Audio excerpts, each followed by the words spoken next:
أعوذ بالله من الشيطان الرجيم بسم الله الرحمن الرحيم السلام عليكم ورحمة الله وبركاته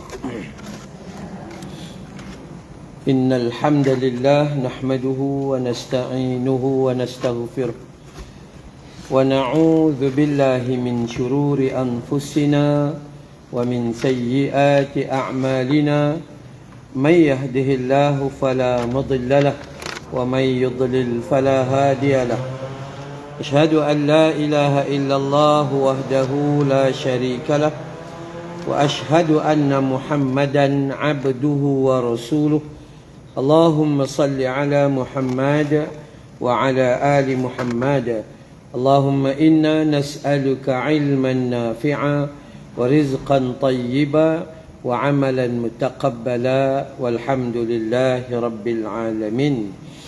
Alhamdulillah, syukur pada Allah Subhanahu wa taala.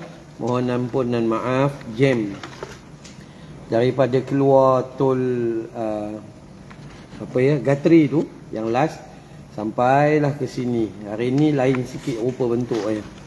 Okey, jadi insya-Allah kita sambung pengajian kita dalam fiqh musafir.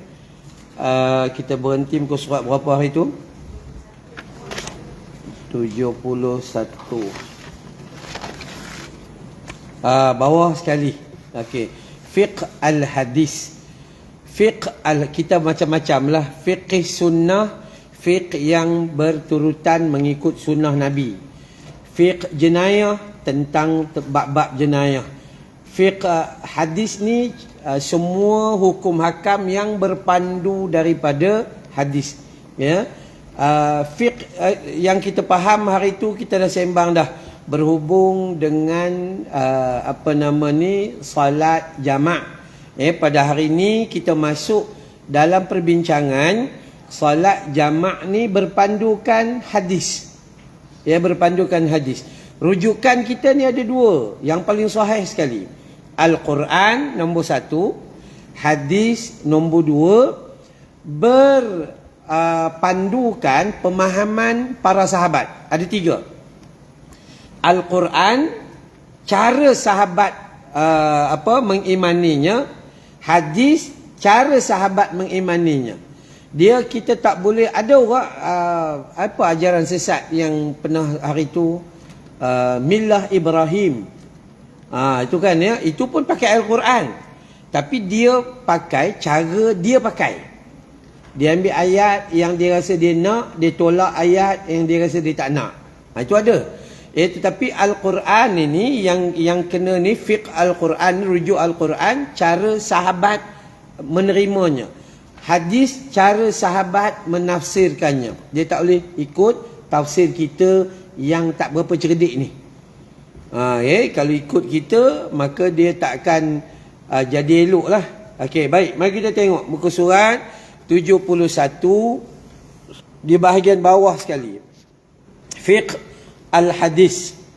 Berikut merupakan faedah-faedah yang boleh didapati melalui hadis ini. Ya, apa hadis dia? Hadis tu kalau kita mula hari tu kita bincang adalah di muka surat 67. Patah balik sekejap. Ngaji dia kena macam tu. Patah balik sekejap muka surat 67. Nampak hadis daripada riwayat Imam Al-Bukhari 543. Ulang balik ya. Annan Nabi sallallahu alaihi wasallam salla bil Madinah sab'an wa thamaniyan. Sesungguhnya Nabi SAW salat di Madinah. Ketika itu Nabi berada di Madinah, di kampung Nabi. Bukan Nabi berada di Mekah, di luar, atau di Syam, bukan. Di Madinah, di kampung dia. Sab'an wa thamaniyan, iaitu 7 dan juga 8 rakaat.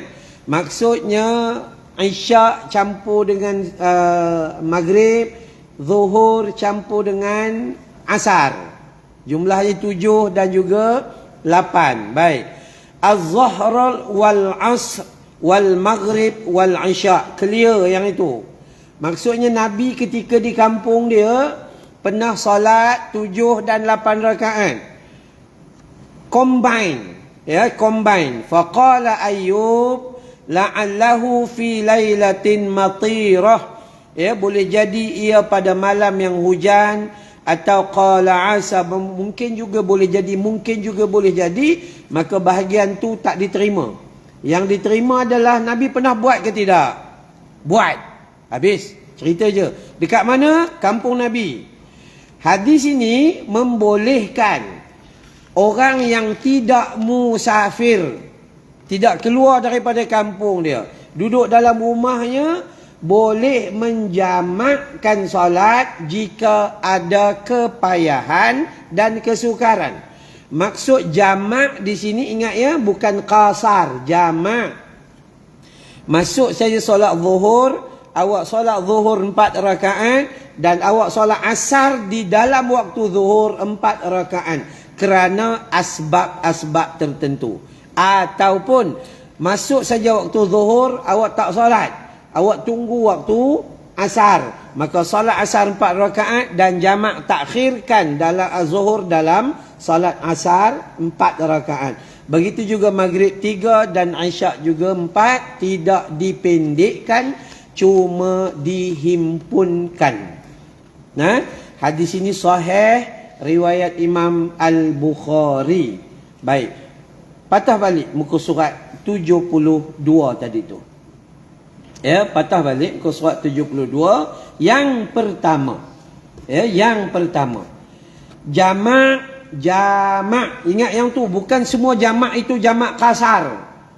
Bukan semua kasar itu dijamakkan. Kejap ni, berhenti. Sebab ada orang tanya, Ustaz, saya buat macam ni. Saya kata okey, simple. Saya keluar daripada rumah. Contoh. Hari Khamis ni saya nak pergi ke Melaka, program di Melaka. Lepas pergi Melaka, pergi Kuantan pula 4 hari. Okay, daripada rumah, saya keluar pergi dulu. Pukul berapa? Pukul 2 petang. Bermaksud selepas tu, zuhur sudah diselesaikan di dalam rumah. 4 rakaat, selesai. Saya pun start jalan nak pergi Melaka. Sampai saja di arah-arah Seremban ke atas, tiba-tiba masuk solat asar. Maka saya berhenti di perhentian kat mana-mana apa semua, nak makan minum, solat asar. Dengan solat itu dinamakan kasar sahaja. Buat solat asar 2 rakaat. Boleh? Boleh. Gitu. Maksudnya yang kasar saja pun boleh, yang jamak sahaja pun boleh, yang jamak dan juga kasar juga boleh. Itu keadaan dia. Mesti ada 3. Kasar sahaja boleh, jamak sahaja boleh, jamak dan kasar pun boleh. Baik. Kalimah yang pertama ini jamak diizinkan. So 4 dengan 4 itu diizinkan pada pelaksanaan haji, yakni di Arafah dan Muzdalifah. Ia sepakat. Yang ni semua orang tahulah. Ya, semua orang tahu menunaikan haji memang itu jelas mengikut hadis Nabi sallallahu alaihi wasallam. Baik, itu tak perlu kita kupas lagi dah. Yang kedua, jamak dibenarkan juga disebabkan oleh musafir. Musafir. Apa maksud musafir?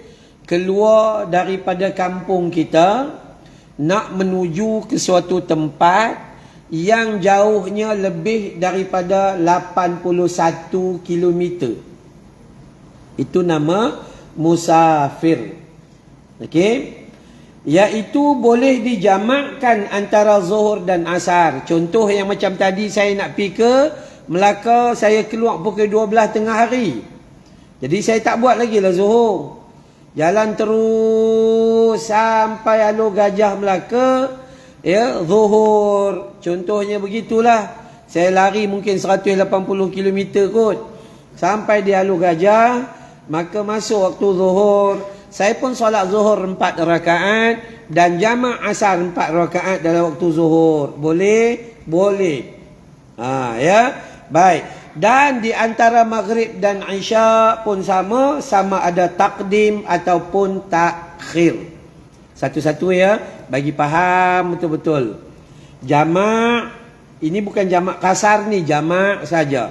4 dengan 4, 3 dan 4. Maka diperbolehkan, yang pertama musafir ni dah tentu boleh. Musafir dah tentu boleh. Tapi ada juga persoalan.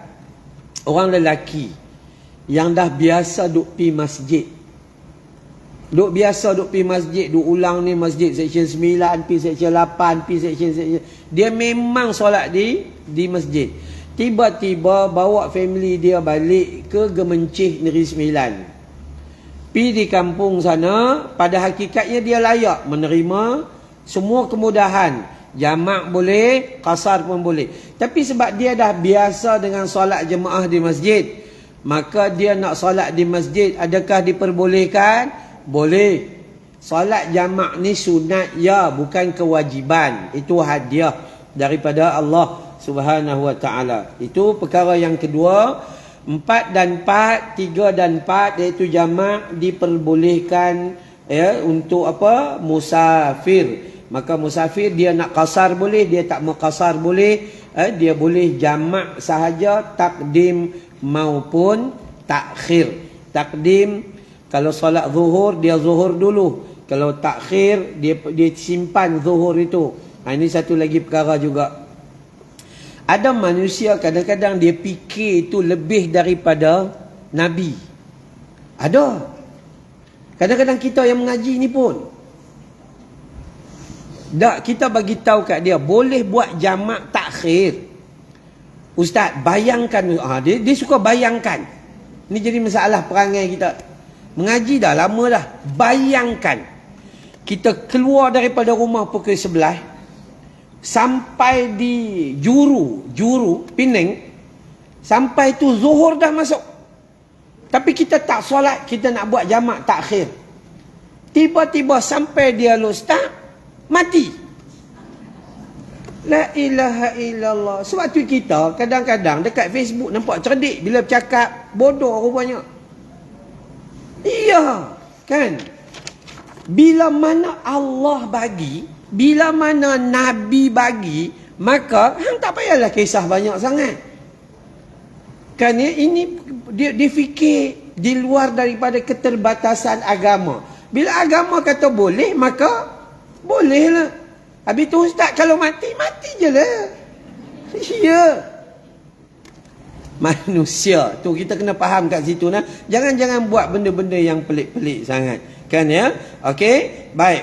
Jadi itu dalam hal itulah kita masuk dalam bab yang ketiga. Okey? Bab haji tak ada masalah, boleh jamak 4 dan 4. Bab musafir pun tak ada masalah, boleh jamak 4 dan 4, 3 dan 4. Baik, seterusnya yang ketiga. Jamak juga boleh ketika dilakukan ketika seseorang itu sedang sakit. Contoh, sahabat kami yang kami kasihi, Ustaz Haslin Bahrim, dia kena angin ahma ataupun stroke. Salah satu daripada saluran darah yang ke otak dia tu sumbat. Lalu dibuat stand. Alhamdulillah sekarang sudah mula mengenali, dah sedar dah. Contoh dia dalam keadaan sakit, macam mana nak buat? Maka dalam keadaan sakit dia dibenarkan untuk jamak, tapi tak boleh kasar. Jamak orang sakit. Contoh ni kan, kita muslimat muslimin, kita jaga adik-beradik kita atau mak bapak kita yang memang dia sakit, bedridden, duk ada atas ni. Saya pengalaman, saya jaga isteri saya 6 tahun, kanser, breast cancer, duduk atas katil.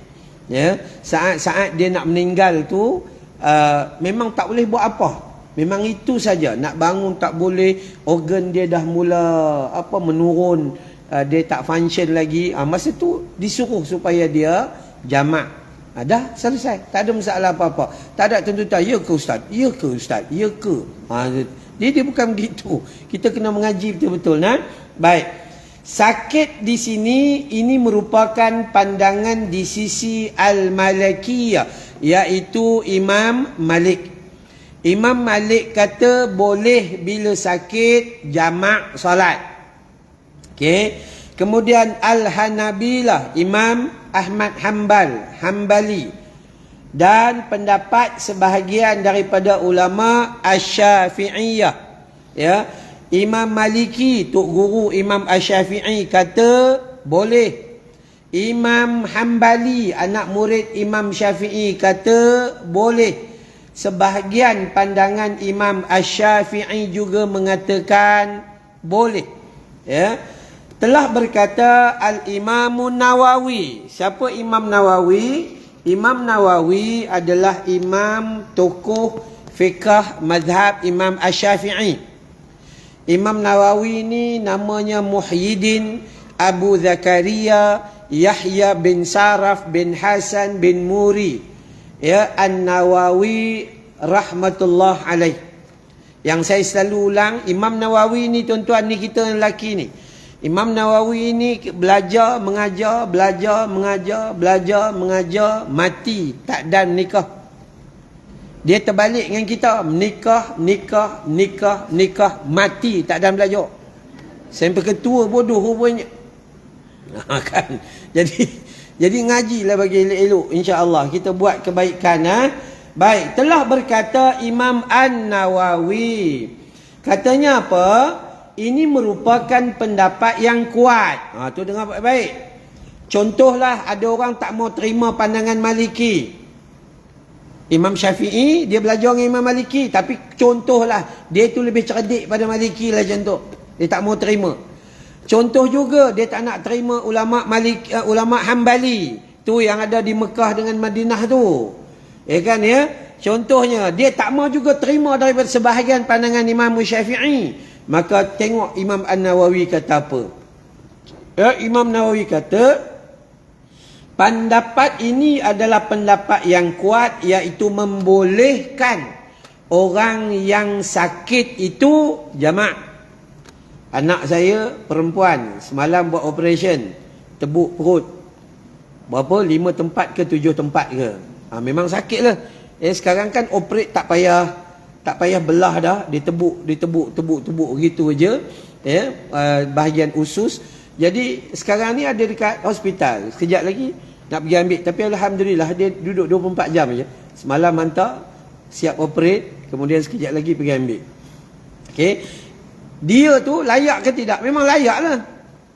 Sebab perut tu dia rasa tegang lah, sakit lah, itulah ini, kejap-kejap minta ubat tahan sakit, kejap-kejap minta ubat tahan sakit. Maka bagi dia, kalau mengikut mazhab kita Imam Syafi'i dan Maliki dan juga Hambali, mengatakan pendapat itu adalah pendapat yang kuat. Mereka berhujah dengan mengatakan jamak tidak dilakukan kecuali jika terdapat keuzuran, dan sakit itu adalah satu keuzuran. Sampai kat sini otak kita pun jangan fikir lebih sangat. Iyakah? Betulkah? Jangan duk fikir terlebih-lebih sangat. Kita terima aja. Di dalam setiap masyaqqah kepayahan disediakan rukhsah kemudahan. Itu aja. Insya-Allah. Yang tak boleh, dia jamak takhir boleh, jamak takdim boleh. Yang tak boleh, jamak ta'yah. Yang tu tak boleh. Okey? Dan dikiaskan kepada musafir dengan segala kepayahan. Macam orang musafir kan, dia nak berhenti sini susah, nak ambil pegang anak, nak bersihkan anak, kemudian nak ambil wuduk, dia leceh. Maka macam tu juga orang yang sakit, dia leceh, nak bangun tak boleh, nak pimpin sakit, nak bergerak sakit. Itu semua termasuk dalam hal yang dipanggilkan kesukaran dan segala kepayahan. Bahkan untuk setiap solat ke atas mereka yang sakit itu lebih payah daripada orang yang musafir. Bayangkan mak bapak kita umur 87 contoh. Di badan dia itu segala macam, ya, bukan 3, bukan 4, bukan 5 penyakit, segala macam penyakit. Nafas pun dah tak berapa elok dan sebagainya. Macam mana dia nak bangun buat secara normal? Sebab tu hukum, kalau asas kita bincang, contoh hukum solat. Orang yang solat seharusnya solat menempati sunnah Nabi. Bila? Masa dia normal. Masa dia tak normal, maka dia solat mengikut kadar kemampuannya. Cara duduknya, cara sujudnya, cara berdirinya, mengikut kadar yang dia mampu je lah. Udah, selesai gitu. Sama dalam hal-hal ini juga, bila dia normal, solatnya tak bolehlah jamak. Tapi kalau dia sakit, dia tak normal lah tu, maka bolehlah baginya jamak. Dan kecuali Al-Malikiyah yang berpendapat bahawa jamak dibenarkan ke atas mereka yang sakit adalah jamak takdim sahaja. Yang ni saya sokong daripada dulu. Okey, saya sokong daripada dulu. Apa nama? Kita sebut 3 lagi nah. Ulama Imam Maliki, ulama Imam Hambali, dan sebahagian daripada madhab Imam Asy-Syafi'i, termasuklah pakar fiqh madhab Imam Syafi'i iaitu Imam Nawawi, mengatakan boleh dilakukan jamak sama ada takdim ataupun takhir bagi orang yang sakit. Selesai satu bab. Okey, tetapi ada penambahan. Penambahan dia, ulama Maliki yang setuju tadi tu boleh buat jamak tadi, dia mengatakan jamak yang dibenarkan itu adalah jamak takdim sahaja, yakni dalam bracket. Dalam bracket ada lagi tu, ada lagi. Yakni ketika masuknya solat pertama, dia dalam keadaan sedar. Dia sedar. Tapi kalau dia sakit, solat pertama tu dia tak sedar, maka dia bolehlah jamak takhir. Ulang ya, ulang. Imam Maliki, Imam Hambali, sebahagian Imam Syafi'i, termasuk Imam Nawawi, mengatakan boleh ke tak boleh jamak disebabkan sakit? Boleh. Okey. Tetapi ada satu pandangan lagi daripada Imam Malik tadi tu. Imam Maliki kata dengan syarat dia jamak itu jamaknya takdim sahaja. Apa maksud jamak takdim? Bila masuk solat zuhur, maka dia solat zuhur 4 rakaat dan bawa asar ke dalam solat zuhur 4 rakaat. Apa maksud solat jamak takdim? Dia solat isyak 3 rakaat dan bawa solat solat maghrib 3 dan bawa isyak masuk dalam maghrib 4. Itu jamak takdim sahaja. Tetapi dalam bracket lagi lah, dalam bracket lagi. Apa dia? Yakni ketika dia sedar. Dia sedar. Okey. Ada sebahagian perbincangan dia kata, Ustaz, macam mana saya nak solat nak jamak? Sebab saya duduk atas katil seorang-seorang. Okeylah ambil wuduk, memang mereka spare dah spray bunga tu kat saya. Cuma badan tak boleh pusing. Katil memang tak boleh pusing lah. Badan tak boleh pusing. Jadi macam mana nak buat? Tak payah buat apa-apa lah. Hang solat cukup lah. Nak menghadap kiblat, dah tak payah lah pada waktu tu. Tu kan tu. Ya, dia tak, hang badan duduk macam ni, mesin segala macam mesin. Saya pernah berpengalaman ketika saya kena serangan jantung 12 tahun lepas, ketika umur saya 42 tahun. Macam tu juga. Ya, segala macam wire ada kat dalam badan, dia menghadap sini, tapi kiblat menghadap total sebelah sini. Macam mana kita nak ngaji? Badan semua tak larat. Macam mana nak buat? Udah macam tu ajalah. Solatlah mengikut kadar yang mampu, dah selesai. Okey? Tetapi lah, ini cuma pandangan mazhab Imam Maliki. Nak tanya lagi, boleh ke tidak jamak takhir? Boleh. Macam ramai tak keliru je nak jawab. Boleh. Okey. Baik. Itulah teknik kita mengaji.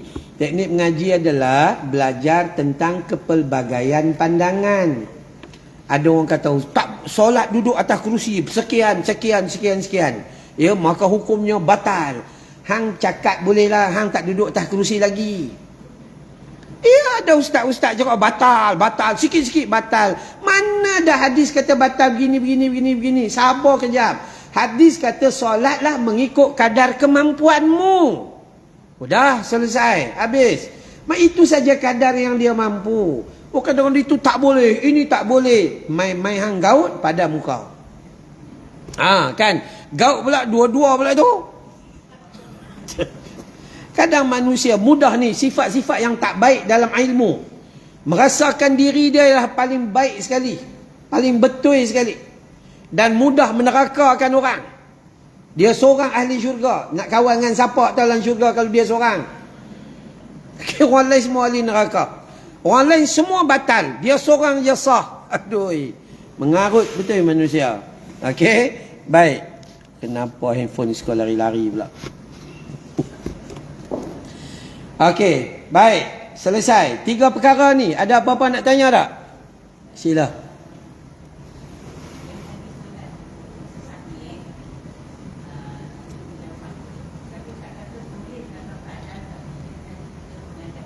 Boleh?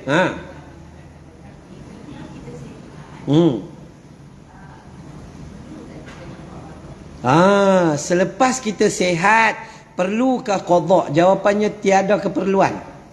Sebab kita solat, kita bukan tak solat. Qada ni 2 je, tertidur dan juga terlupa.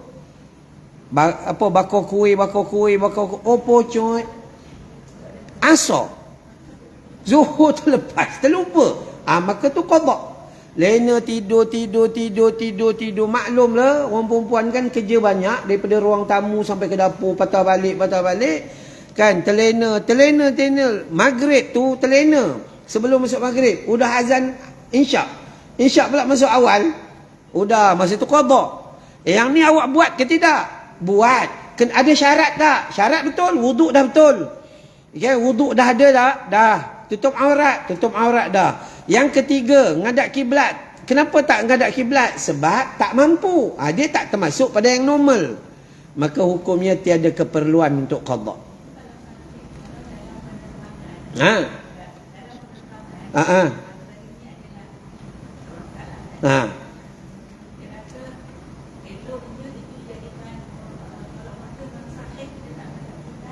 Okey.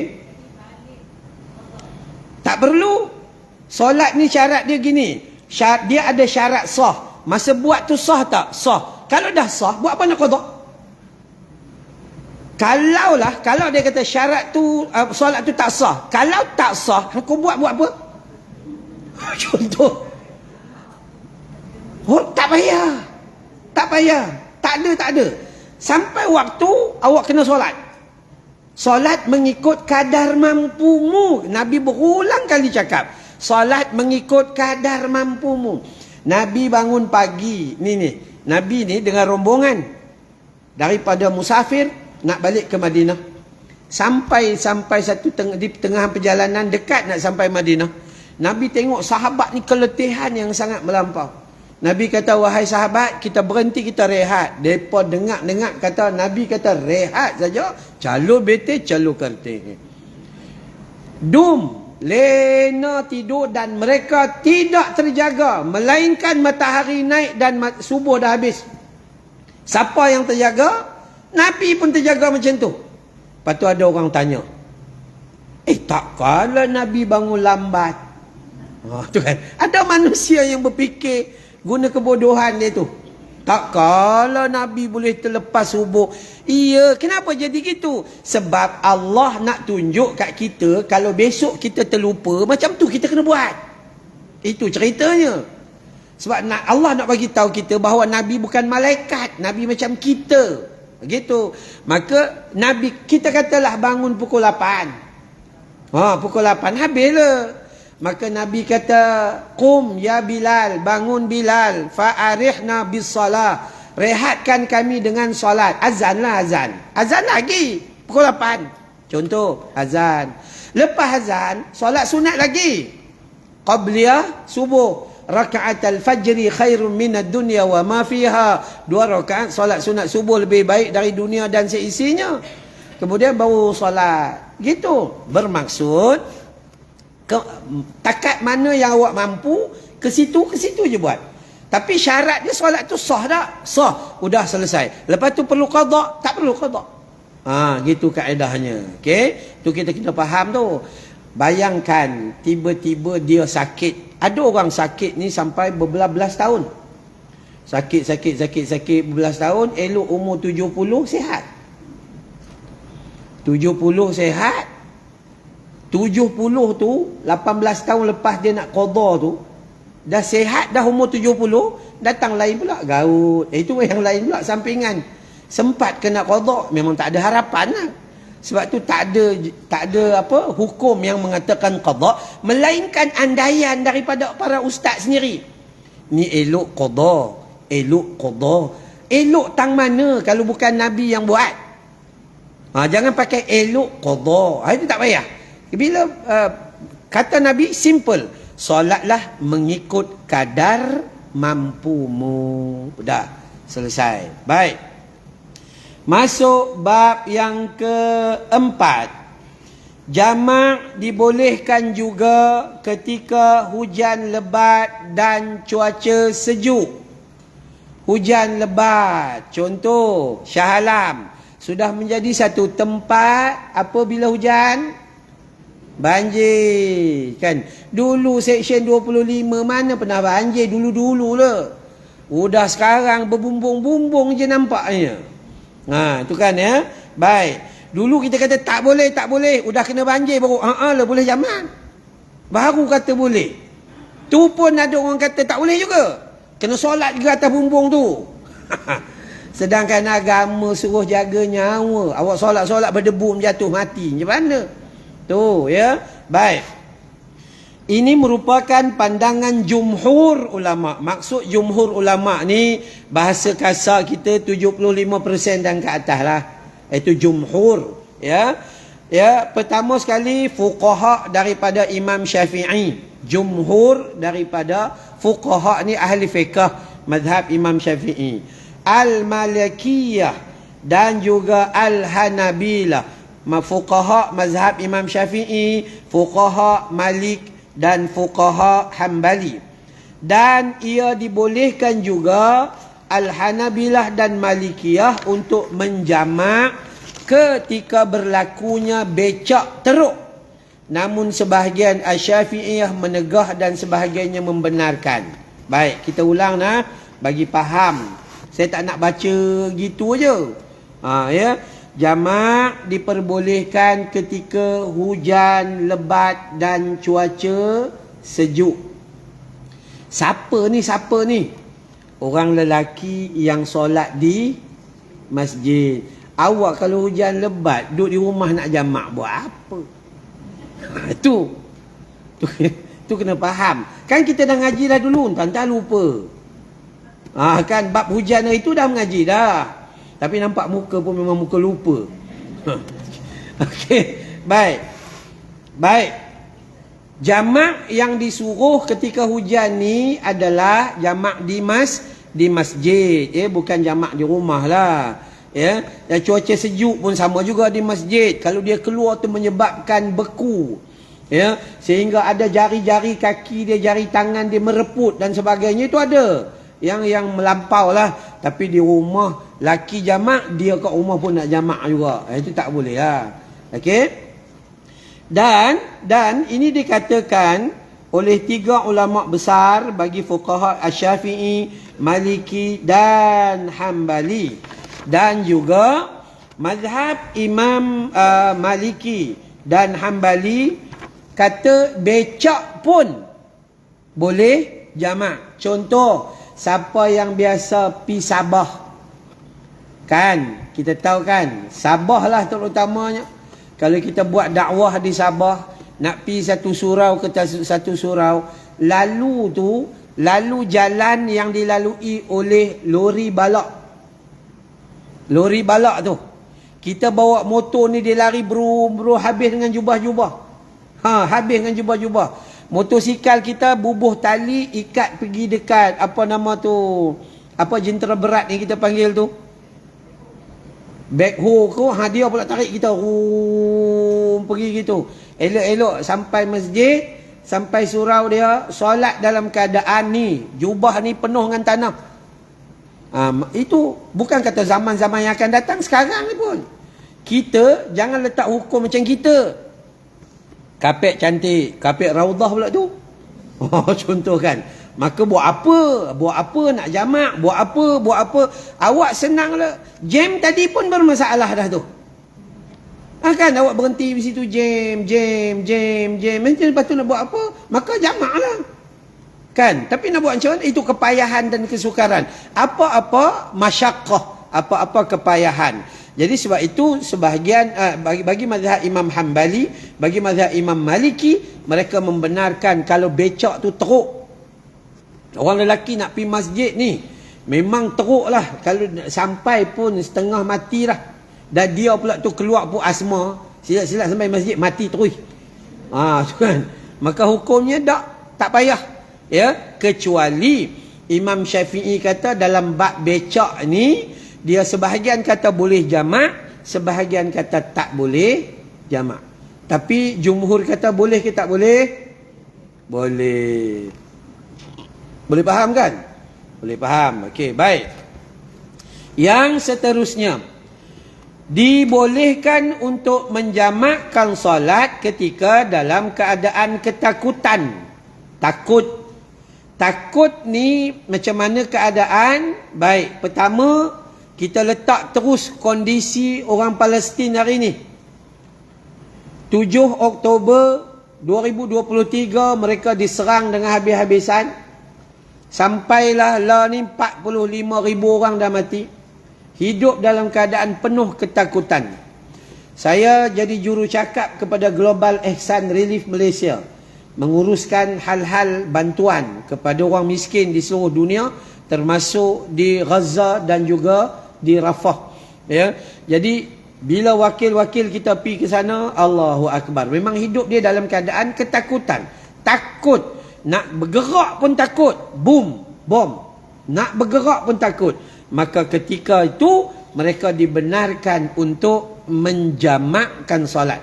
Tapi jamak di sini kita ambil balik pandangan Imam Maliki tadi, iaitu jamak dengan jamak takdim. Tetapi kalaulah tiba-tiba takut itu realistik berlaku terus, boom sana, tak boleh nak solat, maka dia boleh ketika itu jamak takhir. Itu, ya. Namun sebahagian Asy-Syafi'i, Imam Syafi'i dia agak teliti sikit. Sebahagian Asy-Syafi'i tidak membenarkan kerana solat itu ada waktu-waktu yang telah ditentukan. Jadi kalaulah takut tu dia tak termasuk. Tapi pada hari ini maka takut itu termasuk. Sama-sama. Dalam kita contohlah hari ini di Malaysia pun dia jadi juga. Kadang tanah runtuh tu yang berlaku huru-hara. Satu-satu kawasan. Contoh yang berlaku di UK Perdana. Ya, sebelah-sebelah sana tu memang. Ya, sebelah-sebelah rumah Yusuf Haslam tu memang cukup-cukup dahsyat lah kawasan sana. Bila berlaku tanah runtuh tu menyebabkan nyawa, kecederaan dan sebagainya, maka insya-Allah tu tak ada masalah untuk dilakukan jamak. Okey, itu dalam hal ketakutan. Tidak termasuk takut hantu. Tidak termasuk. Ustaz, takut hantu tak boleh. Memang hantu tak ada. Ya ke tak ada Ustaz? Habis tu yang saya takut, hang tu hantu. Dah tak ada masalah apa. Okey, baik. Dan dibolehkan jamak sekiranya berlaku keuzuran. Tengok apa uzurnya itu. Al-Hanabilah, mazhab Imam Hanbali, di dalam hal ini memperluaskan skop uzur dengan berpendapat apa sahaja keuzuran atau tugasan yang boleh menyebabkan ditinggalkannya solat Jumaat dan solat berjamaah, seperti takut akan keselamatan diri, maruah dan harta. Ini selalu kita letak kepada petugas-petugas keselamatan. Petugas keselamatan, anggota polis, tentera ataupun bodyguard, yang memang bos dia tu memang sentiasa banyak musuh yang dengki dan sebagainya, contohnya, maka dia kena dalam keadaan bersiap sedia. Contoh di negara-negara bukan negara Islam, ya, negara yang minoriti Islam dan orang yang solat Jumaat, tapi ada petugas dekat luar yang menunggu jaga keselamatan. Maka mereka ini dibenarkan untuk katalah solat solat Jumaat, dia dibenarkan untuk tinggal solat Jumaat dan kemudian menjamakkan zuhur dengan asar. Ataupun solat jamaah, begitu juga. Maka sebab itu kalau kita ngaji, kita akan dapati bahawa ulama Hambali ni mudah tengoklah siapa mazhab Imam Hambali tu. Mazhab Imam Hambali tu semua yang berada di Mekah, semua yang berada di Madinah, tu semua Hambali. Tu semua Hambali. Jangan salah faham pula, itu Wahabi. Jadi bukan. Itu bukan. Itu Hambali. Hambali ni anak murid Imam Asy-Syafi'i. Okey, itu mazhab Imam Hambali. Imam Hambali mengatakan paling mudah difahami solat jamak. Bukan kasar ya. Jamak apa-apa keuzuran. Maksudnya kalau kita di Malaysia ni ditimpa dengan hujan yang lebat, menyusahkan, dalam keadaan banjir, tanah runtuh, aksiden atas jalan raya yang melintang trailer atas highway sekarang macam-macam berlaku. Sangat-sangat banyak-banyak kes berlaku. Ya, bas jatuh gaung sehingga kita terpaksa menguruskan hal-hal keselamatan, orang petugas-petugas keselamatan, ya, sebagainya lah. Mereka ini dibenarkan untuk ditinggalkan solat Jumaat contohnya, ya, ataupun ditinggalkan solat berjamaah satu waktu, lalu dibenarkan, ya. Untuk apa? Sebab agama ni dia jaga diri. Kalau agama dia menyebabkan nyawa hilang, tu tak betul, ya.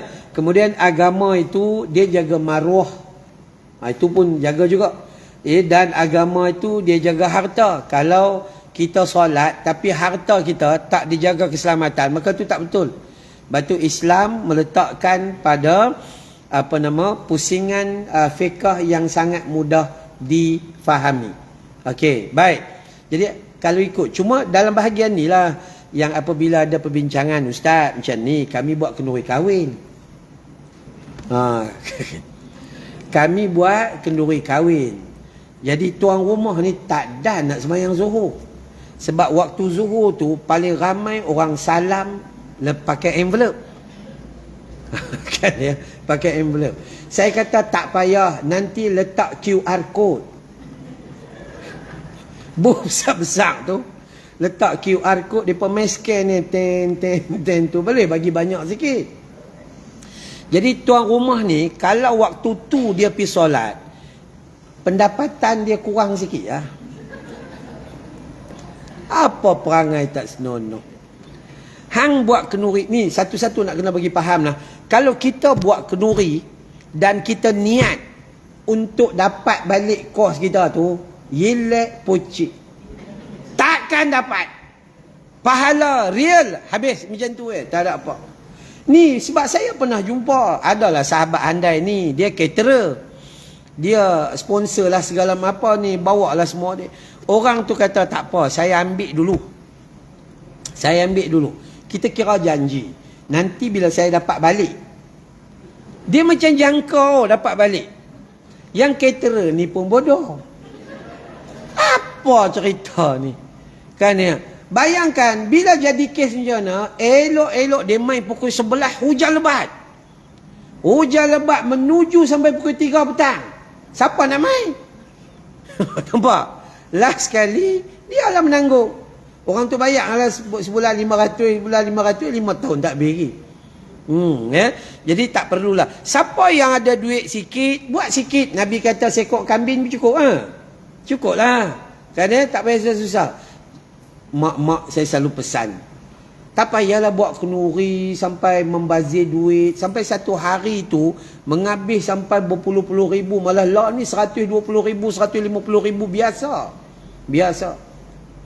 Ada anak murid saya, dia buat 3 malam turut-turut. Satu kepala RM220. Bukan RM22 tau. Satu kepala RM220. Satu malam 500 orang. 3 malam turut-turut. Nala reka. Tu. Apa? Last sekali 3 bulan ni anak dia. Kemudian bercerai. Kesian. Jadi kita buat simple-simple je cukup lah. Simple-simple. Kalau kita nak tolong anak kita, jangan buang duit kat kenduri tu. Tengok rumah dia. Dia rumah nak sewa dia tu. Rumah baru dia tu. Hampir tengok sana. Mereka tidur atas toto. Beli tilam. Dreamland, Damlek Pillow. Wono, Maya Karin sikit. Boh bagi elok-elok. Tengok dapur mereka pergi buat bagi elok-elok. Tengok hak tu. Yang tu sepatutnya kita tolong. Bukan biarkan mereka berhutang sampai kita mati besok berhutang mereka tak habis lagi. Ini masalah mak ni ramai-ramai ni. Orang cakap tak mau dengar. Mak pun ketegak juga. Betul. Pak tak apa. Pak ni hampa nak bawa kenduri boleh, hampa tak mau bawa kenduri boleh, aku tak peduli. Kan? Lagi-lagi pak lagi satu kita buat di surau cukup Surau 45 talam. Sebab surau pun AJK pun bakal-bakal jenazah yang ada. Bukan mereka makan tak banyak. Hak tu lagi bagus. Ya, jangan duk buang duit lah sekarang ni. Ya, jaga-jagalah, kita takut. Jadi sebab tu semua hal dalam bab, tapi kenduri kahwin jangan, itu tak ada keuzuran dah. Jangan buat jamak kasar kenduri kahwin pula. Pengantin, ustaz tak boleh ustaz. Saya make up saya 2 jam. Saya kata 2 jam apa muka hang duk macam tu juga, tak berubah-berubah pun. Minta maaf lah. Make up sampai 2 jam. Ni orang duk sibuk tak habis-habis. Farah pula. Fazura dengan Fatah orang perempuan. Laki hang sampai patah-patah cari rezeki. Hang buat tak peduli dengan dia. Sibuk pasal Fazura, Fatah. Sibuk nuduk tolak. Saya kata tak payah ambil peduli pasal dia pak. Kalau nampak nak doa baik-baik, ya Allah Rabbi yasir wala tu'asir, cukup. Jangan nak peduli. Pasal apa ustaz tak payah ambil peduli? Dia pak kenduri ada panggil hampa ke? Betul ke? Tak sedang diri. Jiran kita yang duk panggil kita kenduri, mana ada kita doa? Mana ada kita pergi bagi buah derian ke apa ke? Tak ada. Ini artis bukan main terhegeh-hegeh, muka tak malu. Iya betul. Kita buat yang patut-patut saja, simple-simple. Siapa yang ada, saya nampak muka orang perempuan semua kaya-kaya ni. Orang lelaki tak apa kaya sangat. Orang perempuan nampak muka kaya-kaya. Maka tolong anak cucu kita supaya mereka dapat membina kehidupan yang baik. Mereka tenang. Sekarang ni stres, zaman stres. 8 daripada 10 perempuan yang ada zaman lah ni, anxiety, depression, GERD, lagi apa lagi, penyakit-penyakit yang menyebabkan tekanan perasaan. Pasal apa? Sebab macam nakkan semua kesempurnaan. Tak payah. Kan tak payah. Nak buat kenduri panggil JK surau sudah. Sebab mereka ni geng kecil manis, darah tinggi, confirm makan tak banyak. Allahu Akbar. Baik. Jadi keuzuran tu kena nilai lah. Keuzuran dia tu apa keuzuran dia. Maka ulama Hambali membenarkan. Baik. Ashab daripada kalangan Imam Malikiyah, Ibnu Al-Munzir, daripada kalangan Asy-Syafi'iyah, Ibnu Sirin dan Ibnu Syubrumah berpendapat bahawa dibolehkan jamak jika diperlukan selagi mana tidak dijadikan adat kebiasaan. Sebab itu yang sebahagian tadi orang dia duk kata kenduri kahwin boleh buat tu. Dia ambil lah pandangan ni. Selagi dia tidak jadi kebiasaan, bukan rutin. Nikah sekali je ustaz. Itu hang kata sekali, pak hang 3 kali. Itu contoh kan. Maka sebab tu saya seronok mengaji ni, yang dia tak ada keterbatasan. Mengaji tu dia lapang dan luas. Jangan pandai kata tu tak boleh, ini tak boleh, ini tak boleh, ini tak boleh. Ialah hang tak kena pada tempat tu. Hang tak duduk dengan situasi yang macam tu. Kalau dah duduk nanti kita akan jumpa macam-macam keadaan. Rupa-rupanya, begitulah keperluannya. Okey? Baik, kita buat kesimpulan. Hari ni memang saya tak boleh panjang sebab nak pergi ambil anak saya. Dia dah boleh discharge dah. Sebenarnya tadi tu dah hantar WhatsApp dah. Kita ulang balik. Haji memang tak ada masalah apa-apa. Jumhur boleh jamak 4 dan 4. Okey? Musafir memang tak ada larangan apa-apa, boleh jamak. Ya, cuma musafir di sini Kalau kita belajar pada sekarang 81 km dan ke atas. Dulu 91 ke atas. Sekarang ni 81. Ustaz, saya naik kereta ni. Kereta saya sekali tekan pi 40 kilo. Sekali tekan. 2 kali tekan 80. Tak kisahlah awak naik kapal terbang pun. Naik kapal terbang daripada Subang, saya duduk pergi ceramah di Kelantan, 48 minit. Turun sampai sana. Kan, sat saja, tak dan. Turun, terus makan si rabu. Kan ya? Nah, tak ada masalah, jamak lah. Dia bukan soal tu, soalnya lebih daripada 81 km. Baik, saya di Bukit Beruntung, saya nak pergi Sabak berenam. Boleh, tak ada masalah. Okey, baik. Seterusnya yang ketiga, orang yang sakit. Boleh tak? Boleh. Ya, orang yang sakit. Boleh. Cuma pandangan bagi orang yang sakit, siapa-siapa jaga orang sakit, jaga mak, adik-beradik, ayah dan sebagainya, ambil pandangan yang lebih dahsyat sekali adalah pandangan yang di hujung tu. Jamak takdim lebih utama. Sebab dia sakit, tapi waktu tu dia sedang elok. Bila dia sedang elok, kecuali dia memang waktu tu dia sakit yang melampau, orang kanser yang memang dia berada di dalam palliatif. Isteri saya pernah berada 3 bulan palliatif. Doktor kata ini palliatif. Palliatif maksudnya tubuh badan dia tak boleh diubati, dia menunggu waktu untuk meninggal. Tu ada masa 3 bulan. Masa tu kalau dia palliatif ni, dia macam ada perasaan macam sedar tak sedar. Dia rasa macam ada orang main nak buat macam-macam dengan dia pada dia. Pada waktu tu tak apa. Kita boleh buat jamak takhir. Itu tak ada masalah. Tapi jamak takdim adalah lebih utama bagi orang sakit. Kemudian hujan lebat, maka hukumnya dibenarkan pada orang yang solat jamaah di masjid. Kemudian jamak dalam ketakutan, ya dibenarkan, tapi tak termasuk takut hantu. Itu kan. Sebab orang Melayu hantu paling banyak sekali. Okey, baik. Kemudian yang last sekali itu, apa-apa keuzuran yang menyebabkan dia perlu untuk menguruskan hal nyawa, harta, tubuh badan apa sebagai keselamatan, maka bagi mereka boleh mengambil pandangan Al-Hanabilah. Ya, maka dan di hujung sekali, apa keuzuran selagi dia tidak menjadi suatu kebiasaan, maka hukumnya diperbolehkan untuk jamak, tapi bukan qasar. Wallahu a'lam. Okey, sampai di sini dulu. Moga-moga Allah bagi kebaikan berpanjangan. Kita jumpa di bulan hadapan, doa-doa supaya kita diberi kemudahan insya-Allah. Bismillahirrahmanirrahim. Alhamdulillahi rabbil alamin. Wassalatu wassalam ala sayyidil mursalin wa ala alihi wa sahbihi ajma'in. Allahumma inna nas'aluka ridhaka wal jannah wa na'udzu bika min sakhatika wan nar. Allahumma innaka 'afuwun tuhibbul 'afwa fa'fu 'anna wa 'an walidina wa 'an jami'il muslimina wal muslimat wal mu'minina wal mu'minat bi rahmatika ya arhamar rahimin. Walhamdulillahi rabbil alamin. Nak pesan pada AJK, kita nak ambil gambar dekat situ. Kadang ada baru ni, ambil gambar lah dengan AJK untuk buat album. Okey, rupanya dia crop gambar ustaz dengan gambar dia saja. Ambil gambar ramai-ramai macam tu, kita berdiri. So hari ni AJK tolong letak kerusi bagi saya duduk depan, AJK beratuk kat belakang macam tu. Dia bila kita berdiri, yang kanan kiri ni dia crop gambar ustaz dengan gambar dia saja. Dia bubuh bunga keliling tu. Tu. Iya. Aduh, maka jadilah sikit perbahasan.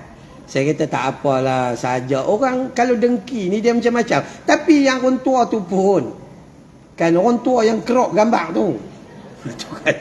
Rupanya tuan punya badan yang crop. Kalau hang berkenan kat ustaz, hang bagi tahulah.